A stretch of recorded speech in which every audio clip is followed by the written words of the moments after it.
Hey, what's going on, Podcast Nation? It is Jason Harris here. I am live from the Matador Yacht Party. I have some amazing guests with me. I have Mr. Kevin Frye with me. Kevin, thanks for taking the time to jam with me today. Thank you. I have the one and only Wendy Reeves, and I have Miss Martha Alvarado. Guys, thank you for taking the time. This is going to be fun. Welcome to the Matador Yachtcast. Tune in for everything you need to know to stay in the know regarding the automotive industry. Here's your host, Jason Harris. I'm going to fight this audio. We're going to see if I can. I'll just kind of like eat the microphone so the wind doesn't hear it. But no, guys, this is cool. Look, we're here in sunny Florida. I'm excited. It's the first time I've seen the sun in 4 months. So I'm glad to be here. But hey, look, I love kicking off all these podcasts with little origin stories because I'm always fascinated to find out how people got started in the business. So Kevin, I'll start with you and then I'll kind of work my way over. Kevin, how did you get started in the automotive industry? I would say like 99% of the people out there, I fell into the industry. I got involved with the very early days of eBay, and when eBay Motors started, which was basically like a bull in a china shop, it was a train wreck as they tried to launch around the nation. Got heavily involved with that and basically figuring out how to sell cars online because there was no instruction book. So that would be the earliest way I'd say it developed. I started working with dealerships how to sell on eBay, and it's just exploded from there. That's awesome. Wendy, yourself, how did you get started in the business? For me, actually, my dad was a car guy, and my first so you were born job- into the business. I was definitely born into it, and my first job was a 16-year-old night receptionist where my dad was GM at a Frescona store in Milwaukee, Wisconsin. And I stayed in. I moved overseas to Greece when I was like about 28 years old. Nice. And no, I'm sorry, 27. Yeah, stayed there for a bit. Came back, got back into it after my kids went into high school, and in and out most of my adult life with the same dealership, Alvarado in Milwaukee. And it's once you get it in your blood, it's hard to get out. You can't get, that passion, that drive, that excitement. Stays with you. It does. Yeah. Now, Martha, how did you get started in the business?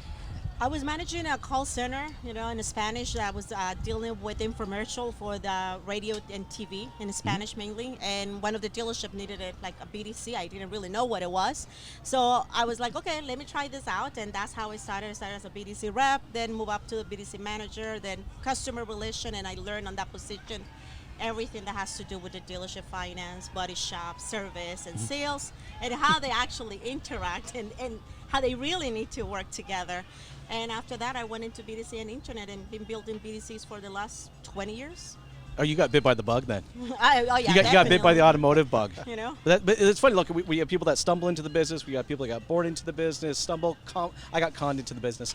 But no, it's so cool, and I really appreciate you guys coming out. And and what you were saying, there's a perfect segue kind of into our first conversation, right? Is these silos, these islands that exist at the dealership, and I think it's. Maybe because things are a little slower right now, we're able to take a little more time and really kind of analyze every single opportunity that's coming in, that maybe we're seeing more of an island than maybe we've noticed in the past because, we're able to take our time with every single opportunity that comes in. But, from trying to bridge that gap of communication, which sometimes I think is limited as smoke signals or Morse code, like, hey, what do you want to market today? That's but I feel like this is the last couple of years I've seen these departments getting closer and closer together. So how do we kind of maintain that momentum of these islands coming together and really working well with it, coming from a marketing perspective, coming from a BDC perspective?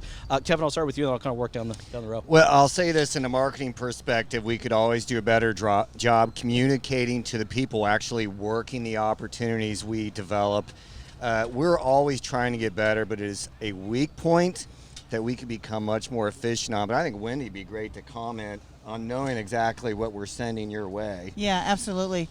I think it's really important that not only sales and BDC are in tune with one another, and that starts at the top, obviously, but also I believe in chain of command, like run everything through the BDM or the sales manager, whatever, instead of, agent to BDR, whatever. So when change needs to be affected, it starts where it needs to start, and it's communicated to the right people, and everybody knows what's up. But also the marketing department, like everybody who touches a phone, the BDC, they all need to know exactly what's out there, what campaigns we're running, what are bringing the traffic to our website or our phones, and urging these people, compelling these people to submit leads, so that when we work the leads, we can respond to the customer with relevance, and we can answer their questions, and have that active listening that we need to be able to establish rapport and build a good relationship, gain their trust, and sell the appointment. Sell the appointment. That's what it is, right? It's selling the appointment, and it is so interesting how much more effort that is required to sell the appointment over the last 24 months. I mean, you got to think as an industry, we we were forced to change our communication game in such a way. All right, that I hope we don't go back. Like, I hope what we've learned over the last 24 months, and this snowball of change, and just really meeting the customer where the customer wants to be met, and communicating them that way. I'm just keeping my fingers crossed. We keep this, and we keep this going. Yep. Martha, what's your thoughts? How do we keep that going? I think one of the most important things, like Wendy was saying, is the training, okay, the knowledge. You have to empower your BDC, but you have to also understand how your BDC is the lungs of the dealership. And the reason is because they're going to come in touch with everybody. The people in service, the people in finance, the people, in sales. Why? Because they are the ones that are answering the calls. So when it comes to the marketing, it's very important that they go in there and try to find out what are customers saying, what are the objections, how can we target them in a better way, okay? What are they saying about what they see on TV, on the internet, and what are they talking about other dealerships? How can we help them stay here? Now, when we do that transaction with the sales department, how do we keep that loyalty? How do we keep bringing them back into our service department and make sure that they do return to us after a couple of years? It's a relationship that is very important to develop. And it happens at the BDC because it starts there when they're looking for the car, and it ends there when we call them again to trade in the vehicle. Well, and I love that you say that, because I think that really pushes us marketing people, right, to really kind of figure out, like, what kind of campaigns, do people really want to connect and communicate with. See, what's really funny is, we're all in the automotive industry, and I'm sure you're like me. You show up to a dinner party, and they find out you're in the automotive industry, like, let me tell you. But here's one thing I've found super fascinating. No one has ever told me about their $250 biweekly truck they just bought. Do you know what I mean? That's never come out of their mouth, but that is still, even today, 80+%, I would say, or maybe more, of what those marketing messages are. I've found that some of the most progressive dealers right now are marketing, but marketing with the intent to create a conversation. And I'd love to kind of get your thoughts, Fred, of kind of how we do that. So we made a very aggressive move, it's going on 3 years, where we decided to remove almost all of the forms in our website. And if you think about this, we've taken the same form approach for over 20 years, which I think is antiquated. I mean, how many times do we fill out a form today for something we want to buy? And what we're doing is, when they click on that call to action button, rather than getting a form pop-up, we're taking them directly to live chat. We're going to answer with AI, so it's very quick. Answer the simple questions, how late is a dealership open, where are you located? But if they start asking more specific questions that indicate a hot prospect, then we want to steer them immediately back to our BDC or directly to our salespeople. It's all about the channel of communication. I like that. Exactly. The biggest thing I want to emphasize in that is you can have the best workflow, a 30, 60, 90, 120-day workflow, emails, videos, text, you name it. And the best appointment setting rates I've seen with that approach are around 20 to 25%. Our appointment setting rate, when we drive them to a live chat immediate answer, is 59%. There we go. More than double. And it makes all the sense in the world. And it's this simple. Answer the question, ask for the appointment. This is what's going on with the car. Would you like to come in this evening? Yes. Versus, it's been 3 weeks of you sending emails. Would you like to come in? It's really difficult to do that. So we're trying to switch up the way we're doing things. Now, Kevin, live chat, and I love the fact you bring up live chat, right? Because 15 years ago when live chat came out, I got excited. Like, I was excited, right? I was excited. I can see where this is going. I was excited for my BDC, right? Because I'm like, yes, someone can push a button on my website. They're going to connect with someone at my BDC. They're going to have a meaningful conversation. They're going to come into my dealership. Instead of it being 3.5 hours, it's going to be 30 minutes. The relationship's going to be, conversation's going to be awesome. It's going to be all good. And then we screwed it all up. Yep. And we turned live chat into a lead generation product. Exactly. And not a connection product. So I was curious. So Kevin, do you guys handle your own live chats, or do you have a live chat It provider? is a blend, and I'm glad you asked that. So I wanna get your thoughts on technology this has too. made a big difference. Because before you would literally have to camp 24/7 next to a computer For to sure. answer within 8 to 10 seconds. That's where we have AI picking up.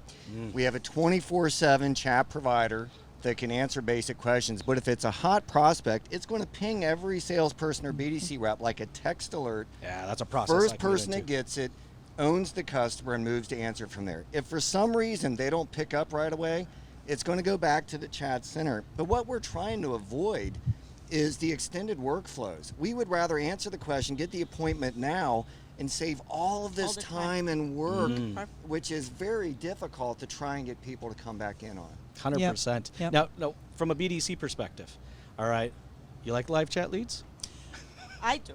I'm going to put you on the spot. I'm going to put you guys on the spot. I do. I like early engagement, period. Yes. Yes. Okay, there we And go. There we go. like you mentioned, we have to meet the customer on their level, right? Yes. They like the anonymity of chat, right? They don't want their phone ringing. They don't want they hit the button. They want to chat. So for you to respond and then have a form and all AI and it goes to a lead or whatever, that's ridiculous. In the olden days, I remember it was mostly Active Engage, which I'm sure is a wonderful product, but people weren't managing the chats the right way. They weren't reading the transcripts, the same as it equates to call review with phone calls, right?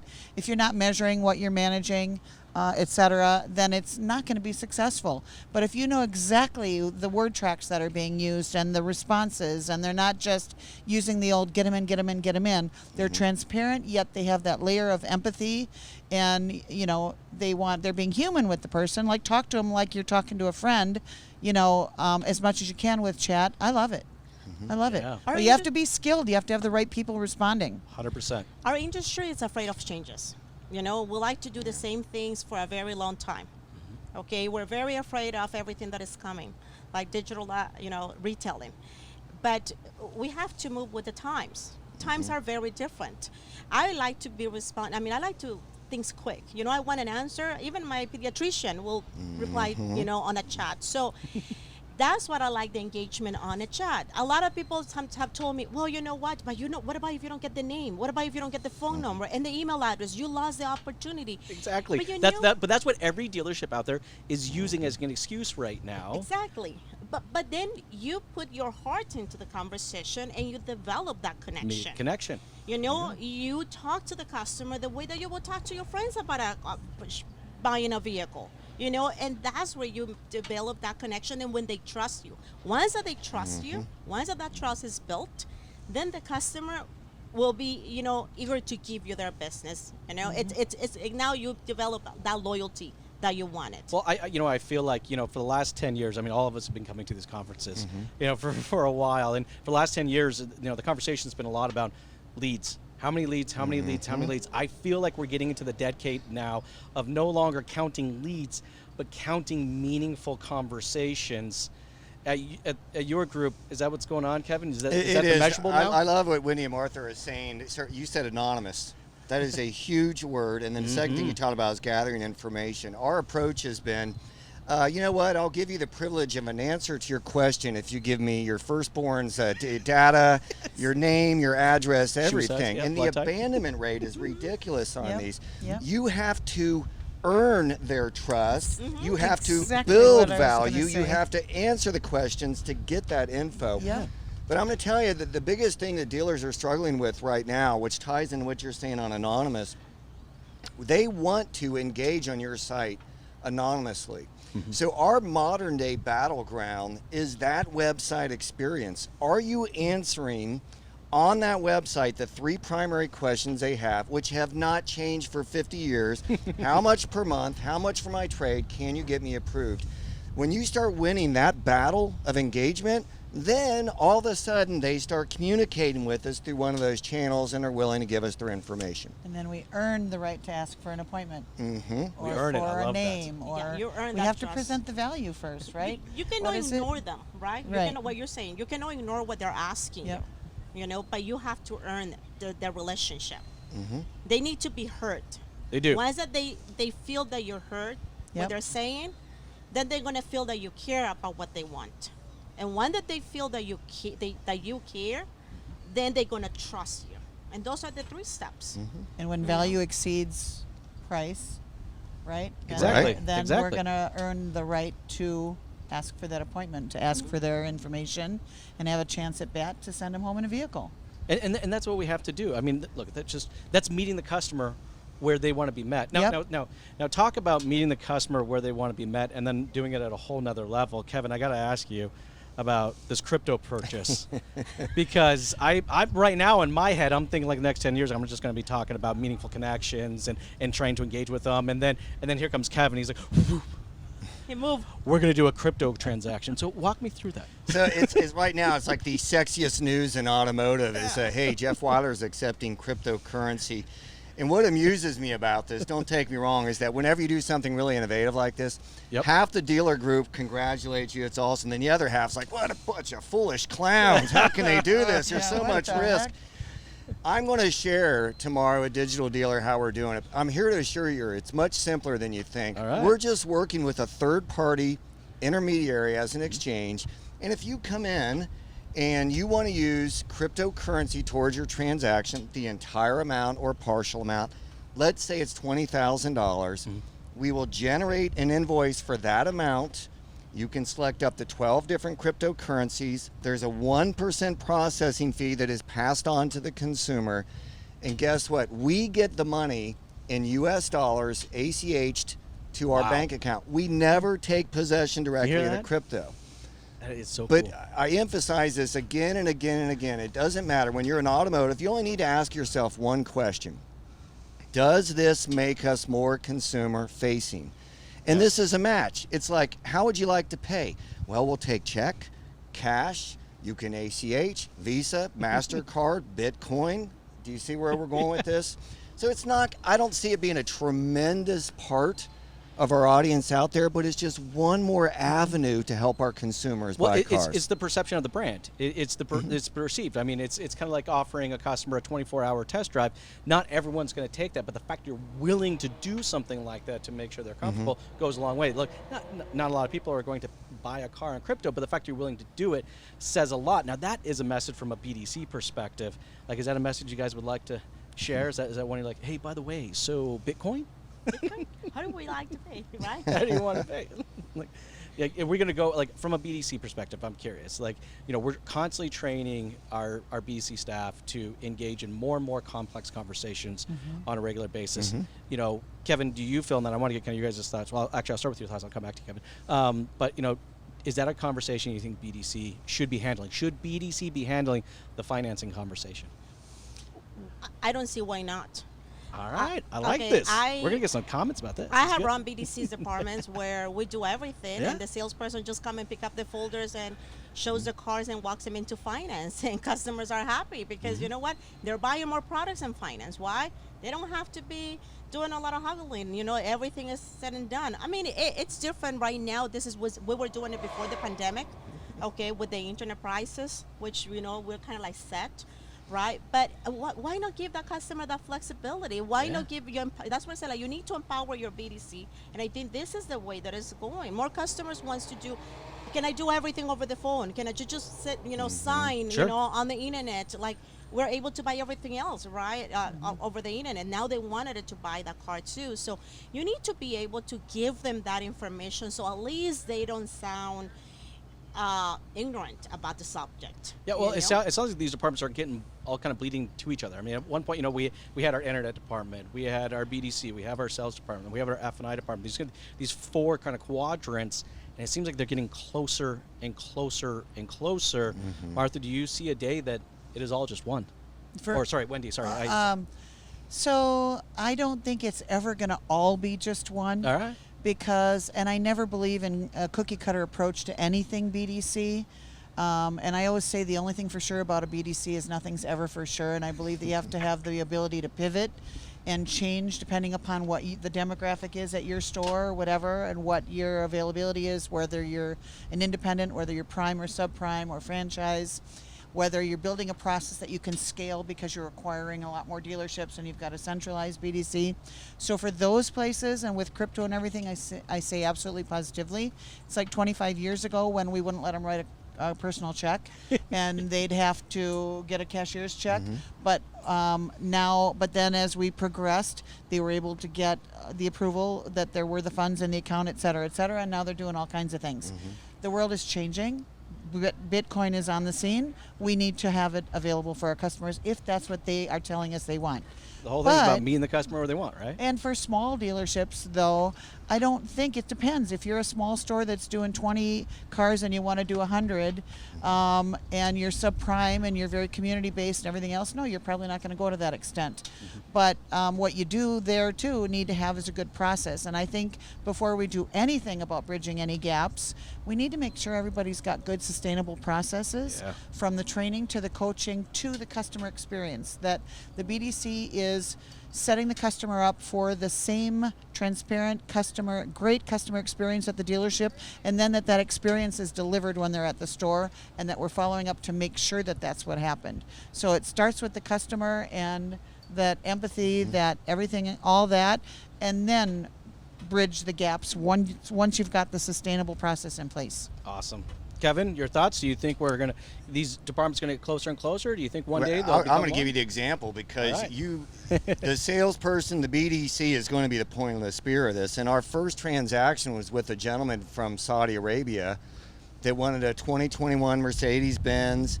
And so he wanted to hold that vehicle, but an international wire transfer is a week. And so the salesperson was able to suggest, well, do you have cryptocurrency? He's like, absolutely. Well, if we do cryptocurrency, we can knock this out in 24 to 48 hours because nobody wants to hold a vehicle for a week right now at the inventory situation. Yes. That conversation was initiated by the point of the spear, whether it's BDC, salesperson, etc. So absolutely, it's going to hit them well before it's going to hit us in F&I side. I think so, 100%. Well, look, I know we're getting towards the tail end of our discussion today, and this has been a fun discussion. You know, we're here in sunny Tampa, Florida, at the Digital Dealer Conference, you know, and I love coming to these conferences, you know, but there's always something that I hope, you know, dealers take away from them. If there was one thing that you hope people attending the show right now take back to their dealership and put into an action plan, what would that be? Kevin, I'll start with you, and then I'll work down the road. Well, if you know me, I'm always going to stir the pot, and I guarantee that's going to happen tomorrow. For me, it's going to be, for dealers today, you have choices. And if you want to be more efficient and better, you have to constantly question what you're currently doing. And some of the questions I'm going to tackle is, should you still pay for SEO? Is search engine marketing still the best approach, or are there better alternatives? Are we being sold a bill of goods on digital retailing? I'm going to talk a little bit about crypto, the state of the market. It's going to be more of a discussion format. But I think I'm going to put out some really reasonable questions, but best of all, I'm going to put out numbers and factual data of us doing it a different way and seeing tremendous success. Awesome. Wendy, for yourself, what do you hope people take away from this event? I think the importance right now, and obviously I'm going to be biased toward BDC, which I think is blowing up, like I said, because it's important that customers' experience is important, and we're the heart of the dealership. But I think it's really important that marketing and BDC and sales are all in tune, in sync, that we're using the data to determine what we're going to advertise, that we're making sure the advertising is all shared with BDC and sales, and basically open communication and bridge the gap between those three areas. Awesome. Martha, for yourself, what do you hope people take away from the event? I think for me it will be love your BDC if you have one, okay? You know, treat your BDC the same way that you treat your sales department. Train them, okay? The same way that you train your sales person, not just on the scripts, but on everything else. Make them feel part of the family, not like a, stepchild. One big family. No, I Yes. love it. Not the redheaded stepchild. In the corner on office, like Sean Armour would say, in the corner office, corner office. in between the boxes. So what you're saying is take them on a yacht, give them champagne. Yes, there we go. Okay, we got that. I'll tell you, it's not a bad strategy. It's working for me so far. Hey, guys, thank you so much for taking the time to jam with me today. This has Thank been you. so much fun. You guys have yourself an amazing day. Thanks so Thank much. you very much. Thanks for tuning in to the Matador Yachtcast with your host, Jason Harris. Don't want to miss new content? Be sure to check out the full podcast library at matador.ai to stay in the know. Remember to like, comment, and subscribe. Happy podcasting.